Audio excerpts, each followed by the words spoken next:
नमस्कार, आप देख रहे हैं जी न्यूज। मैं हूं आपके साथ में मानसा मलिक। हाथरस मामले में रोजाना नए नए खुलासे हो रहे हैं। हाथरस के नाम पर उत्तर प्रदेश को हिंसा की आग में झोंकने का प्लान तैयार किया गया था, जिसके लिए दंगे की वेबसाइट का सहारा लिया गया। यूपी पुलिस ने खुलासा किया है कि car.co के जरिए दंगा फैलाने की साजिश रची गई थी। इसके लिए जस्टिस फॉर हाथरस नाम से वेबसाइट बनाई गई थी, जिसका मकसद पैसा इकट्ठा कर हिंसा फैलाना था। तो हाथरस मामले में वेबसाइट को लेकर यह बड़ा खुलासा, पैसे जुटाकर दंगा फैलाने की साजिश रची जा रही थी। वेबसाइट के जरिए कई अफवाहों को लगातार फैलाया गया। car.co की मदद से दंगा फैलाने की यह साजिश। दंगाई car.co का हिंसा फैलाने के लिए करते हैं इस्तेमाल।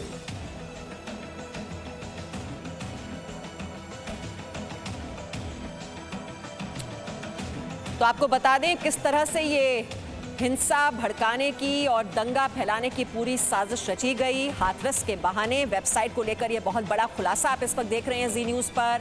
और वेबसाइट को लेकर आपको बता दें किस तरह से पैसे जुटाकर दंगा फैलाने की ये साजिश रची जा रही थी। ये वेबसाइट बनाई गई थी जिसका इस्तेमाल दंगा फैलाने के लिए किया जा रहा था। अफवाहों को लगातार फैलाया गया इसी वेबसाइट के जरिए।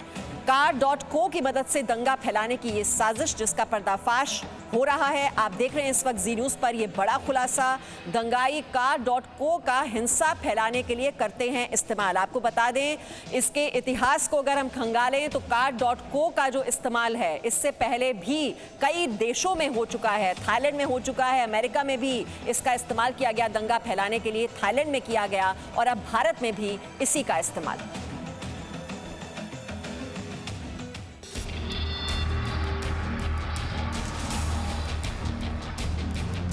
हाथरस के बहाने यूपी को जलाने की थी साजिश। पैसे जुटाकर दंगा फैलाने की रची जा रही थी साजिश। हिंसा फैलाने के लिए car.co का इस्तेमाल। हाथरस के नाम पर उत्तर प्रदेश में बड़े पैमाने पर हिंसा फैलाने की साजिश रचने का खुलासा हुआ है। इसके लिए वेबसाइट बनाई गई थी ताकि चंदा जुटाकर दंगा फैलाया जा सके। यूपी पुलिस के एफआईआर के मुताबिक car.co की मदद से जस्टिस फॉर हाथरस नाम से वेबसाइट बनाई गई थी। इसका मकसद पैसे इकट्ठा कर दंगा फैलाना था। उत्तर प्रदेश पुलिस ने अपनी रिपोर्ट में लिखा है कि इस तरह की वेबसाइट के जरिए देश में पहले भी हिंसा और अफवाह फैलाने की कोशिश की गई थी। रिपोर्ट के मुताबिक मॉब लिंचिंग का दुष्प्रचार, लॉकडाउन में मजदूरों के पलायन के दौरान अफवाह फैलाने के लिए भी इस तरह के प्लेटफॉर्म का इस्तेमाल किया गया था। साइबर एक्सपर्ट का यह भी कहना है कि ऐसी वेबसाइट तुरंत तैयार कर ली जाती है। देखिए, आजकल ऐसे बहुत सारे फ्री टूल्स अवेलेबल हैं जिस पर आप 2 मिनट में 3 मिनट में वेबसाइट रेडी कर सकते हो। आपको डोमेन रजिस्टर करने की जरूरत नहीं होती है, वो सब डोमेन क्रिएट कर देते हैं। आपको बस कंटेंट ड्रैग एंड ड्रॉप करना होता है, जो टेक्स्ट है वो लिखना होता है और वेबसाइट रेडी हो जाती है। यूपी पुलिस की रिपोर्ट में जिस car.co का जिक्र किया गया है उसका इतिहास कुछ ऐसा ही रहा है। मैं जहाँ से स्टार्ट होगा उनके खुद ग्रुप्स होंगे और ये चूंकि मैंने जैसे आपका कि स्ट्रैटेजिक मूवमेंट है तो इनको आराम से इनकी रीच ऑलरेडी 50,000 1 लाख लोगों तक होगी जो स्टार्टिंग होती है, स्टार्टिंग पॉइंट। और उसके बाद कंटेंट इस तरह का है कि ऑलरेडी माहौल इस तरह का बना हुआ है तो अपने आप भी सर्कुलेट होता है।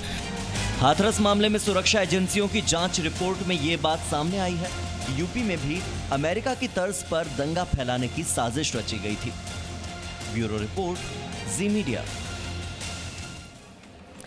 और ज्यादा जानकारी के लिए इस वक्त हम रुक कर लेते हैं। हमारे सहयोगी राजू राज इस वक्त हमारे साथ हैं। राजू राज, इस तरह से वेबसाइट का इस्तेमाल पहले भी होता रहा है। मॉब लिंचिंग का दुष्प्रचार करने के लिए लॉकडाउन के दौरान मजदूरों के पलायन को लेकर बहुत सी अफवाहें फैलाई गई। शाहीन बाग में जब प्रदर्शन हुआ तब भी वेबसाइट का इस्तेमाल किया गया और अब उत्तर प्रदेश में भी हाथरस के बहाने यही मोडस ऑपरेंडाई। बिल्कुल मीमांसा, मैं बता दूं कि ये जो वेबसाइट बनाई गई थी जस्टिस फॉर हाथरस victim.car.co, इस तरह का जो वेबसाइट बनाया जाता है निश्चित तौर पर दंगा फैलाने के लिए या अफवाह फैलाने के लिए बनाया जाता है। और हाथरस में भी देखने को मिला कि इस वेबसाइट के जरिए न केवल दंगा फैलाने के लिए बल्कि फंड रेजिंग के लिए भी इस वेबसाइट का बनाया गया ताकि ज्यादा से ज्यादा पैसा इकट्ठा कर और उसका इस्तेमाल दंगा फैलाने के लिए किया जाए। और हाथरस में भी इसी का इस्तेमाल किया गया जो सरकार ने अपनी रिपोर्ट में इस बात का जिक्र किया। इस मामले में मुकदमा दर्ज किया गया। कल हमने देखा कि एक दिन पहले 3 PFI के लोग पकड़े गए थे, उनके जरिए भी इस बात का खुलासा हुआ था कि लगभग जो पीएफआई और जो सीएफआई जो संस्था है वो इस तरह की वेबसाइट बनाकर पूरे उत्तर प्रदेश के अंदर योगी सरकार की छवि को खराब करने, दंगा फैलाने या फिर सांप्रदायिक हिंसा, अगड़ी जाति और निचली जाति के बीच नफरत फैलाने के लिए इस तरह का वेबसाइट का इस्तेमाल किया जाना था। और निश्चित तौर पर जो योगी सरकार की जो छवि है उसे बिगाड़ने की कोशिश की गई थी। और इस वेबसाइट का इस्तेमाल सिर्फ हिंदुस्तान में नहीं बल्कि विदेशों में भी हो चुका है, अमेरिका, थाईलैंड, तमाम देशों में हो चुका है। तो निश्चित तौर पर एक इजी प्रोसेस है पैसा फंड रेज करने के लिए और दूसरा दंगा भड़काने के लिए, लोगों के बीच अफवाह फैलाने के लिए। जी, जो बात आप राजू कह रहे हैं, car.co का जो इस्तेमाल है वो सिर्फ भारत में हिंसा और अफवाह फैलाने के लिए ही नहीं किया जा रहा है। जी न्यूज ने जब car.co के बारे में गहराई से जांच की तो पता चला कि हांगकांग में दंगा फैलाने के लिए standwithhongkong.car.co के नाम से इस वेबसाइट का इस्तेमाल किया गया। freedomforthai.car.co का इस्तेमाल किया गया और साथ ही साथ justice for Hathras victim.car.co website का इस्तेमाल उस देश में किया गया। यानी कि विदेशों में भी इस तरह की वेबसाइट का इस्तेमाल होता रहा है वहां पर दंगा फैलाने के लिए, और यहां भारत में भी इसी वेबसाइट का इस्तेमाल किया गया। और राजू राज हमारे साथ है। राजू राज, अब ये जो पैसा है ये कहां से आया, कहां इस राशि का इस्तेमाल किया गया, कैसे किया गया, इसको लेकर कोई सबूत भी है क्या? देखिए, निश्चित तौर पे इस पूरे मामले में जांच की जा रही है। जो सूत्रों के हवाले से खबर है, लगभग 100 करोड़ से ज्यादा की फंड रेज किए गए थे इस वेबसाइट के जरिए दंगा फैलाने के लिए यूपी के अलग अलग जिलों में, और जो नाम दिया गया था जस्टिस फॉर हाथरस victim.car.co के नाम से। और इसके जरिए अब ईडी भी इस पूरे मामले में जांच करेगी। ईडी ने भी जो सर्विस प्रोवाइडर है उसके जरिए पूरी रिपोर्ट मांगी है और हो सकता है कि कुछ दिनों में या आने वाले टाइम पे ईडी पीएलएमए के तहत केस दर्ज करके इस पूरे मामले में जो सीक्वेंस है, जो चेन है, उसको पता लगाने की कोशिश करेगी कि जो पैसा जो इस्लामिक देशों से जो पैसा आया है किसके पास आया है, किस किस के अकाउंट में गया था। आपने देखा जब दिल्ली हिंसा हुई थी उस तरीके से वहां भी इस बात का जिक्र हुआ कि पीएफआई के जरिए फंडिंग की गई थी, और फंडिंग जो लोग वहां पर प्रोटेस्ट कर रहे थे उसके नाम से नहीं थे, अलग अलग लोगों के अकाउंट्स में छोटे छोटे अमाउंट करके फंडिंग आ रही थी और उसको एक जगह इस्तेमाल किया जा रहा था दंगों के रूप में। और ठीक उसी अंदाज में अब इस पूरे मामले में जांच की जाएगी कि जो फंडिंग हुए थे, जो और देखिए राजू, हाथरस मामले में भी ठीक उसी तरह की साजिश रची गई थी जैसा कि सीएए के विरोध के नाम पर दिल्ली के शाहीन बाग में हुआ था। यानी यूं कहें कि सिर्फ जगह बदली, साजिश नहीं। लेकिन सवाल तो ये भी है कि क्या दंगा मॉडल का डायरेक्टर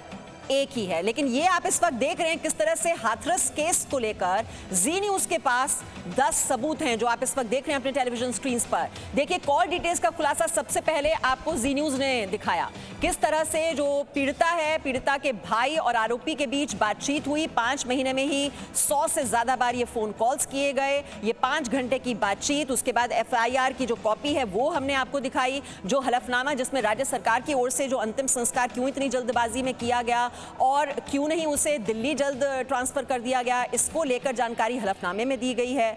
मेडिकल रिपोर्ट हमने आपको दिखाई, जो जीभ काटने की बात कही जा रही थी, अफवाह फैलाई जा रही थी, ये मेडिकल रिपोर्ट आपको जी न्यूज ने दिखाई। और साथ ही साथ अटेंडेंस रजिस्टर, जो आरोपी हैं उनका पक्ष, जो पीड़िता है उनका पक्ष, साथ ही साथ पुलिस और प्रशासन की ओर से जो दावे होते रहे हैं उनके जो बयान हैं वो भी हमने आपको सुनाए, और साथ ही साथ जो गांव वाले हैं उनकी बात भी आपके सामने रखी। तो हाथरस मामले में भी ठीक उसी तरह की साजिश रची गई थी जैसा कि सीए के विरोध के नाम पर दिल्ली के शाहीन बाग में हुआ था। यानी यूं कहें कि सिर्फ जगह बदली लेकिन साजिश नहीं। लेकिन सवाल वही है, क्या दंगा मॉडल का डायरेक्टर एक ही है?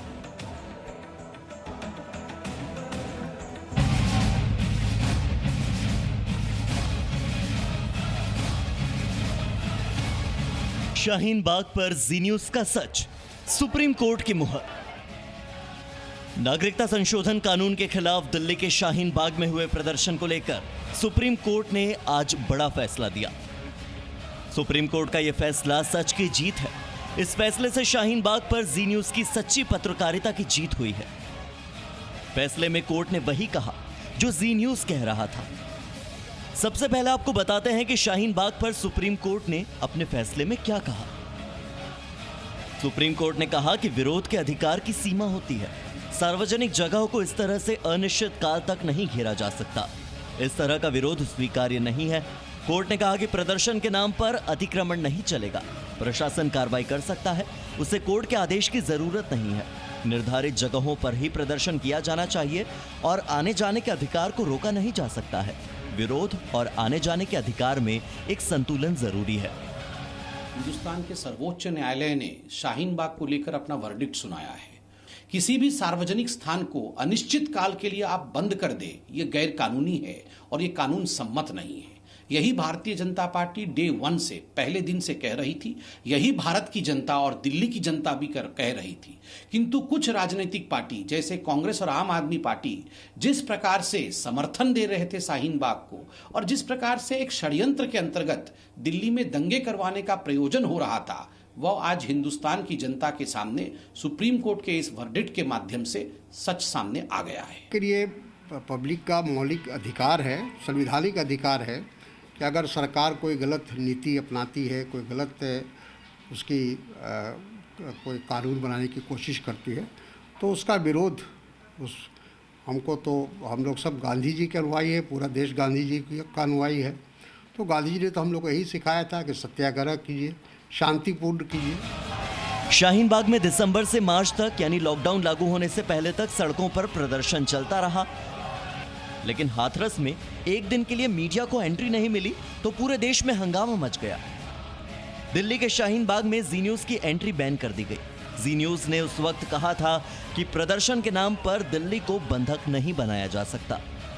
यहाँ खास बात देखिए ये है कि एक मोडस ऑपरेंडाई आपको दिखाई देगा। तुरंत जो है भारत का संविधान की कॉपी लेकर यहाँ पर लोग आ गए, महात्मा गांधी की फोटो लगा ली, यहाँ पर ये किए पोस्टर लगा लिया, तुरंत तिरंगा लगा लिया, तिरंगा लहरा दिया। लेकिन तिरंगे का सम्मान नहीं कर रहे हैं आप। इसको कहते हैं ना मॉब मेंटालिटी। ये वो मॉब मेंटालिटी है और सब हो रहा है लोकतंत्र के नाम पर, सब हो रहा है संविधान के नाम पर, सब हो रहा है अभिव्यक्ति की आज़ादी के नाम पर। सब कुछ आप देखिए। और मुझे ये कहते हुए यहाँ कोई शर्म नहीं है कि अगर लोकतंत्र की अगर कोई हत्या हो रही है तो यहाँ हो रही है, अभिव्यक्ति की आज़ादी को दबाया जा रहा है तो यहाँ दबाया जा रहा है, तिरंगे का अगर अपमान हो रहा है तो ये हो रहा है, क्योंकि तिरंगे का इस तरह से प्रयोग करना ये सही नहीं है। सुप्रीम कोर्ट के इस फैसले पर शाहीन बाग के लोगों की प्रतिक्रिया क्या है, ये आपको जानना भी जरूरी है। उसको कहा है कि आप रोड पे नहीं कर सकते, आप जो डिजिग्नेटेड प्लेस है वहाँ पे करिए। तो मेरे हिसाब से ये सही है। प्रोटेस्ट तो करना चाहिए, प्रोटेस्ट करना हमारा हक है, लेकिन आम रास्ता ब्लॉक नहीं होना चाहिए इतने लंबे पीरियड तक, जिससे लोगों को परेशानी हो। तो सुप्रीम कोर्ट का फैसला बिल्कुल दुरुस्त है और मैं इसको सपोर्ट करता हूँ। देश की सबसे बड़ी अदालत ने उम्मीद जताई है कि भविष्य में शाहीन बाग जैसी स्थिति कभी पैदा नहीं होगी। ब्यूरो रिपोर्ट, जी मीडिया। तो शाहीन बाग प्रदर्शन को लेकर जी न्यूज सही साबित हुआ और वजह यह है कि जी न्यूज सच्चाई के साथ खड़ा होता है। लंबे समय तक प्रदर्शन गलत है, ये जी न्यूज ने बताया था। सार्वजनिक जगह पर कब्जा बिल्कुल गलत है, जी न्यूज ने यह भी बताया था। पुलिस को कार्रवाई करनी चाहिए, वहां से प्रदर्शनकारियों को हटाया जाना चाहिए था, यह भी जी न्यूज ने बताया था। उस प्रदर्शन की वजह से लाखों लोगों को दिक्कत हुई, प्रदर्शन से करोड़ों का नुकसान हुआ, ये जानकारी भी जी न्यूज लगातार देता रहा आपको। ग्राउंड जीरो पर जाकर शाहीन बाग का असली सच जी न्यूज ने दिखाया।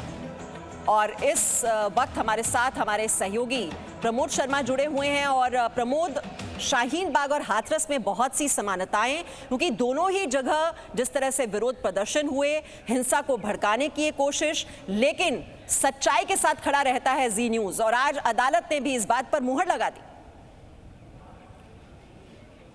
तो बिल्कुल मीमांसा, जी न्यूज़ ने सबसे पहले बताया था कि किस तरीके से जो सड़क है उस पर अतिक्रमण करके धरना प्रदर्शन के नाम पर अपने मौलिक अधिकारों की दुहाई देकर बाकी लोगों को परेशान किया जा रहा है। स्कूल के बच्चे परेशान हो रहे हैं, वहाँ का पूरा व्यवसाय ठप पड़ा हुआ है। और जिस तरीके से वहाँ पे करीब 15 दिसंबर से वहाँ पे टेंट लगा दिए गए थे और महिलाओं बच्चों को आगे करके पुलिस से की कार्रवाई को भी रोका गया था। उसके बाद लगातार जी न्यूज़ इस पर सवाल उठा रहा था और वहाँ से ग्राउंड रिपोर्टिंग कर रहा था। सुप्रीम कोर्ट ने बाकायदा एक डेलीगेशन भी वहाँ पे बीच का रास्ता निकालने के लिए भेजा था। कई दौर की बातचीत हुई थी लेकिन कोई नतीजा नहीं निकला। लेकिन अब सुप्रीम कोर्ट का जो फैसला है वो नज़ीर बन गया है कि भविष्य में कोई भी सड़क को जाम करके अपने धरना प्रदर्शन के मौलिक अधिकार की की दुहाई देकर लोगों को परेशान नहीं कर सकता। सुप्रीम कोर्ट ने साफ कर दिया है कि अगर ऐसी स्थिति भविष्य में उत्पन्न होती है तो पुलिस या प्रशासन बिना कोर्ट के ऑर्डर के उन पर कार्रवाई कर सकता है। यानी आपको अगर धरना प्रदर्शन का अधिकार है तो वो एक सीमा के दायरे में रह के ही आपको करना पड़ेगा। आपका अधिकार आपके इसकी वजह से दूसरों के अधिकारों का हनन ना हो, इसका ध्यान आपको रखना होगा। जी बिल्कुल, तो आज कोर्ट ने लक्ष्मण रेखा खींच दी कि विरोध की भी कोई सीमा होती है और ऐसे में अगर भविष्य में इस तरह के विरोध प्रदर्शन होते हैं तो ये उनके लिए भी नजीर पेश कर दी गई है कि आपके लिए भी एक सीमा है और उस दायरे को आपको नहीं लांघना है। वैसे झूठ और फरेब की जो थाली आपके सामने परोसी जाती है, अब ये आप पर है कि आप क्या चुनते हैं। आप उस थाली को चुनते हैं या फिर जी न्यूज को चुनते हैं। जी न्यूज यानी सच, सबूत और संवेदना, तय आपको करना है। Presenting Z News app available on Google Play and App Store. Download it now.